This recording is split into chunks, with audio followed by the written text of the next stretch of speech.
Hello everybody, happy St. Patrick's Day for those of us that celebrate the holiday. I hope you have a wonderful day today.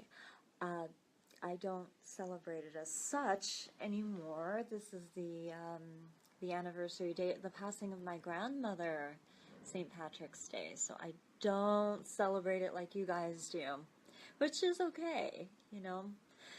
My grandmother has been gone for 9 years now, and I don't know. It's never easy. What can I say? You miss somebody, you miss somebody. How can you have somebody in your life for several decades and then they're gone and then not think about them again? And I don't think that death was a natural way of life. So, you know, happy St. Patrick's Day for everybody, but it's a little somber for me. And in celebration of her passing today, I would also like to show you guys my cancer video. It's a dance called Rosewood that I made. And hello and welcome. So glad you can join us.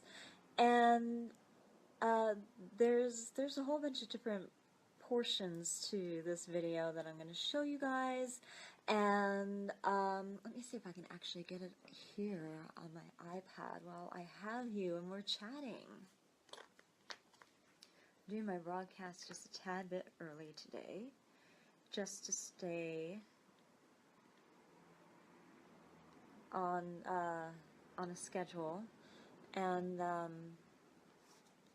wait, yeah, that'll work. Hold on. Hold on. I'm looking for my video. So, you know, for those of us who have lost loved ones, today's the anniversary for many people, not just me. And I know it's hard, beloveds. Really, I know what it's like to lose people that you love, and I lost a lot at a young age, and you know, sometimes I just wonder how the loss can be endured. Did you ever wonder that? Excuse me just a second, guys. How when you've experienced a loss, how you can endure it. Well, sometimes all you can do is breathe and take one step at a time. And then other times, you cry it out, you do whatever you need to do to get through it. So anyway, I'm going to flip this around. Let's see if you can see this. I seldom do this, but I want to do it for today, just to honor Nana. Okay, I think this will work.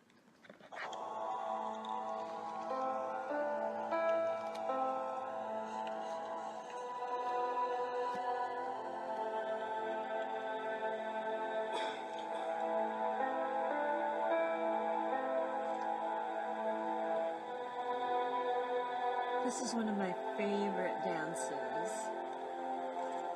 and this is what I experienced when I was in the cancer clinic. This is my story in dance form, and all three of these women are real women. I'm portraying the lady in the center, I'm portraying my own character. And then the lady in the back, one of my dancers, she's portraying Erica.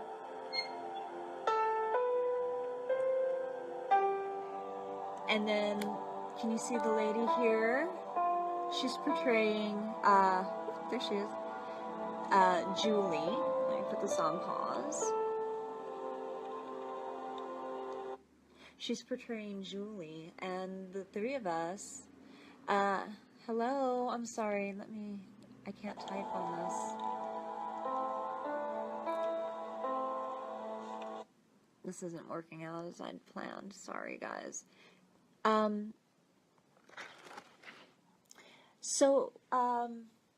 You know what, I'm just going to post the link below here so you can see it. It's not doing what I'd like it to do. But there's a portion in the dance where I'm like this. All of us are going like this. Do you guys know what that is? That's me fighting for my life. That was when, I wonder if I can skip to it. That was when, oh, here it is, right here.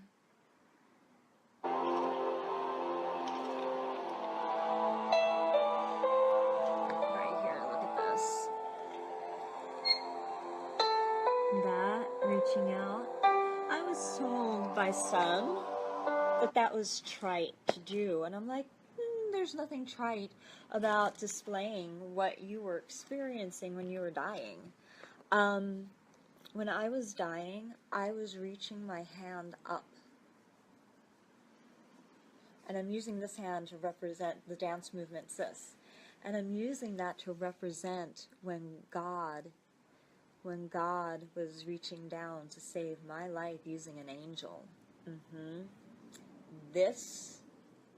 That whole movement right there, it means so much to me as far as part of my story.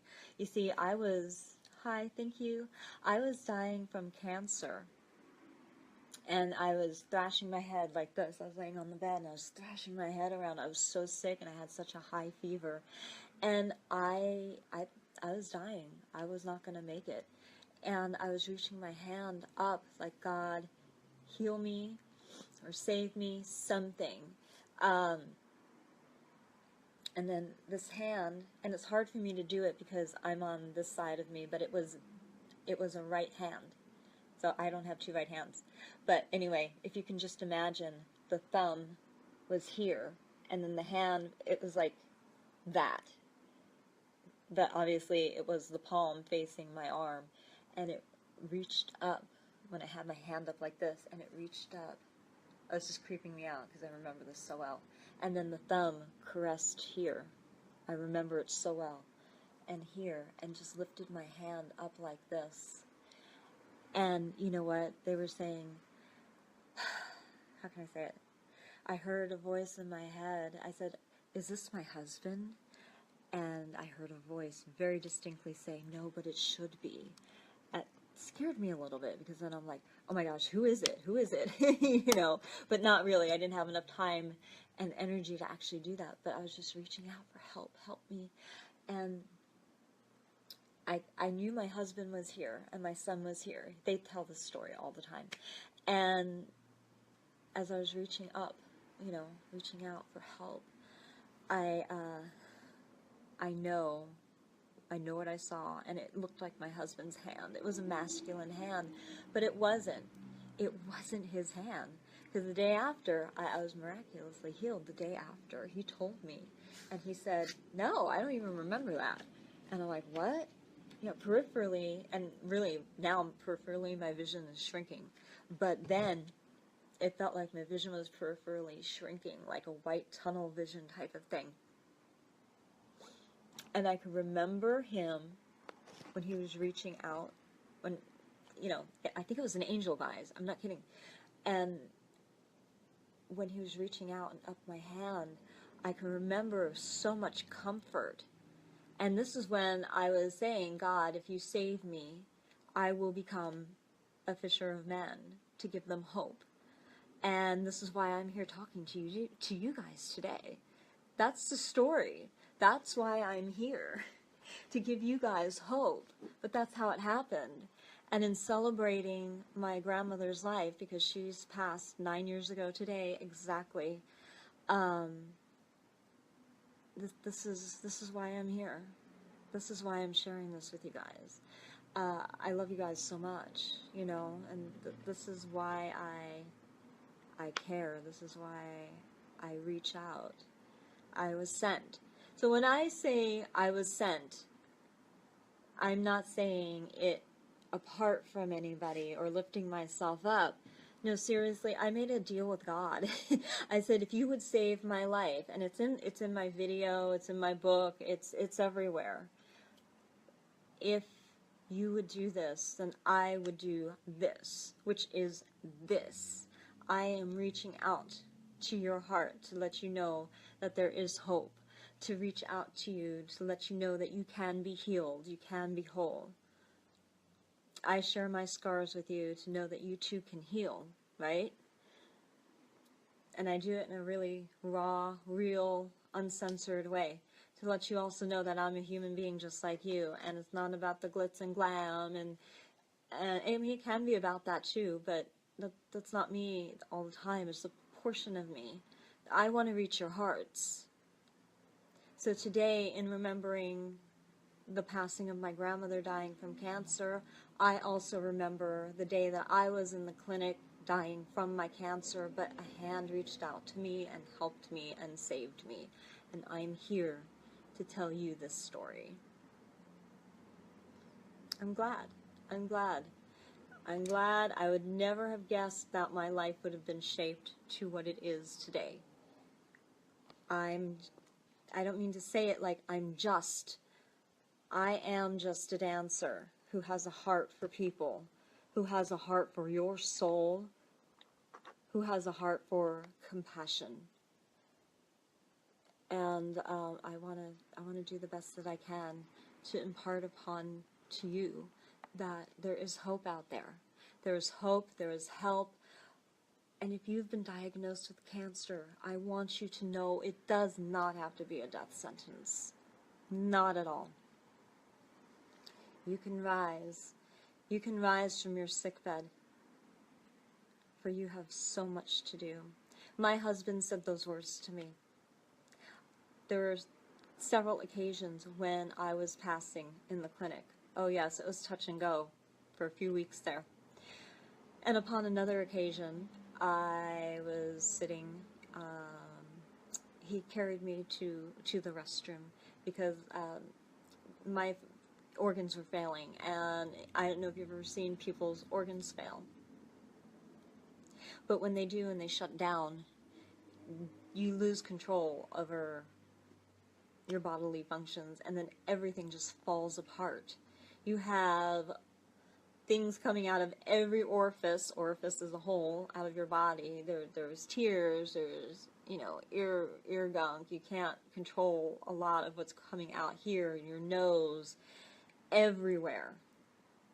It was happening to me. Not the most pretty moment in my life, but it's real. I'm a human being. Everybody's going to face this at some point in their lives, unless they're taken very quietly or very suddenly. And he carried me into the bathroom, and he put me on the throne, let's call it that. And he saw me dying, and I was losing breath right here. It was so tight and constricted. Hey, thank you. I was losing my life. I was losing my breath. I could not breathe. And no joke, guys, I saw, without seeing with my eyes, but I would say were two angels, one on either side of me. And there was beautiful music. There was such beautiful music. And I could hear several pieces of music, and not one piece of music was colliding or contaminating or mixing up the other piece of music. And it was so beautiful. I could hear each piece separately, but at the same time. I don't know how that's possible. And I'm like, I'm dying. I'm dying. And I told my husband, I can't breathe. And the voice was up here. Like I couldn't get anything here. So I was barely breathing enough to get a little bit of air here. And some of it must have trickled in my lungs because I was still breathing somehow. And it wasn't a gas. It was just like, just here. Just all here. And so my husband put his hand here. And he prayed for me. And he said, you will rise from your sickbed. You have much yet to do. And he said, breathe, breathe, breathe. 3 times he said, breathe. And with that last one, a huge, enormous amount of air I was able to take in and fill my lungs and my chest and all the way down pretty much to my belly. You know, like babies are belly breathers, right? And I was able to breathe. And with that as well, I was saved.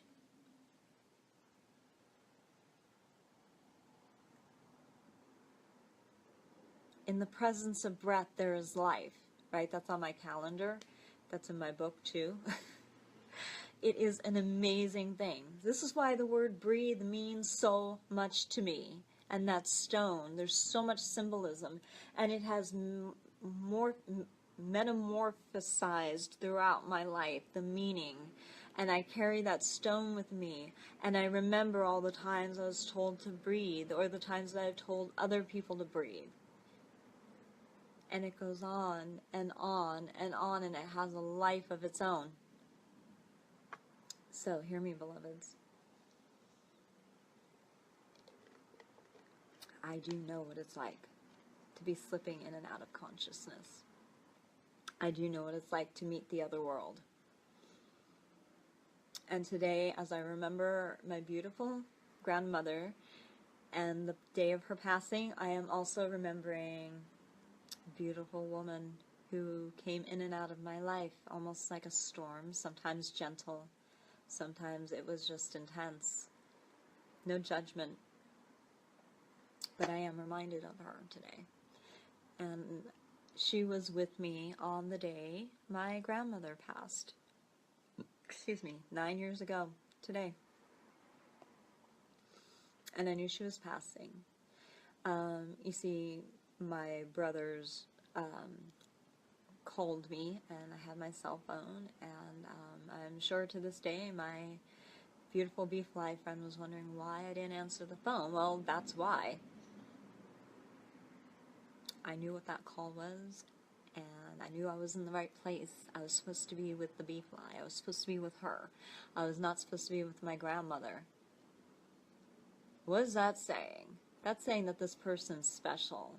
That's saying that this person has a place of honor in God's heart and mine. It's pretty intense, isn't it? And I think about what this person may or may not do in their lives. There's something very special yet to come. Just like my husband put his hand on my chest, I'm also doing that as well. You too, Bee Fly, will rise from whatever bed you are currently on, for you have much yet to do.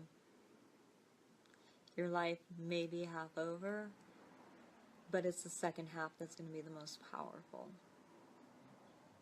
where you will do things that will even amaze you, and you will look back, and you will remember my words, and you will not believe it unless you had seen it yourself. And I say these words because I am in that place, looking back at what my husband said to me when I was dying. And the thing is, if I hadn't seen it all, I wouldn't have believed it either. I'm just checking the time. Okay, no, we're good for time. So, in remembrance of all of that, all I can say is that it's been a miraculous journey. It has been quite the adventure. So I love you guys very dearly. And I just had to share that. I've shared this story many times. It's in my books. It's very well known. I'm going to put the link to the dance, but that one place where I'm like this, that's exactly what that means. I was reaching out to God, anybody that was there to save my life. And God sent an angel and sent the hand, a masculine hand. Angels are masculine, at least that one was. Very interesting. The angels in the Bible are listed as masculine names, just saying. I don't know if there are any female angels. I tend not to think so, because in the garden when Adam and Eve were made, Eve was made after, and the angels were made before that, because the fall of man and all of that happened before the creation of man. So, and that was the first time he was speaking of making a woman from man. That's what I think. I don't know. Theologians chime in, right? So anyway, I will always remember this. This is so special to me. And yes, it might come across as trite to some people with choreography, but I'm never going to take that out. That's special, guys. That was my life being saved. Why would I take that out? Why would I take out something that is groundbreaking and a turning point for me? So now, if you haven't heard my other videos, now you know the story of this and why when I put this in my dances, I don't know what it means for other people if they use that, it means my life being saved. Me reaching out in humility. It's humility to be able to reach outside of yourself and say, I didn't do this, I'm giving somebody else credit. Whether you credit a friend, a mentor, God, an angel, you're not giving yourself credit. I'm not giving myself credit for saving my life. It was God. And that's why I'm here. And then I could share all this with you beautiful people. Okay, well, happy St. Patrick's Day. I hope that wasn't a downer. Be encouraged. I know my grandmother died on St. Patrick's Day. It's sad, but, you know, this is a good thing. I am energized and just spending time with myself and my family in remembrance of her. It's a good day. So you guys, behave yourselves. If you're going to go out and party tonight, do it responsibly, because you don't want this to be a day that people are going to remember you for passing because you're drinking and driving, and you don't want to cause this to be a day of mourning for other people. Because when you drink and drive, no good will come out of it. I guarantee you no good will come out of it. You will, if you get away without causing an accident or without getting a ticket, you are now feeding into the false hope and thought in your head that you can drive again that way next time. And then the next time, and then the next time. You know, my mother drank and drive a lot, and it caught up with her, and she almost killed herself. She rammed her beautiful Camaro. It was a classic. She rammed her beautiful Camaro and wrapped it around, no joke, a light post. I almost lost my mother, like at a super duper young age. I lost her at a young age as it was. But yeah, she and her girlfriend, her best friend, were out, and yeah, she rammed it into a streetlight lamppost. So, you know, and she had this horrible, hideous scar here. She smashed into the steering wheel. She smashed into that steering wheel of hers in the car, and it saved her life from going through the windshield. But the thing is, she had a hideous scar to remind her whole life of what happened to her. She was a beautiful woman, even with that, but it's pretty bad, and she was very fortunate it wasn't worse. So listen to my words of wisdom. I'm going to go on mom thing here on you. I do not want you killing yourself. I do not want you killing somebody else. I do not even want you hurt or have a DUI on your record. Do not drink and drive. Get a lift if you have to. Okay? A cab, a friend who hasn't been drinking, designated driver, okay? Be responsible in your celebration. Or stay at home. Nothing wrong with that. And have your friends come over to your home, but don't let them drive either. This country has gotten a little bit better with that, and I'm proud of everybody for that, but please be very careful. Okay, so sending the love. Happy St. Patrick's Day. Remembering you, Nana and Mom, and also remembering why I'm here to help you guys. So be fly. I think you knew that story. If you haven't heard it here before, it's in my books too, but be blessed. Okay, bye.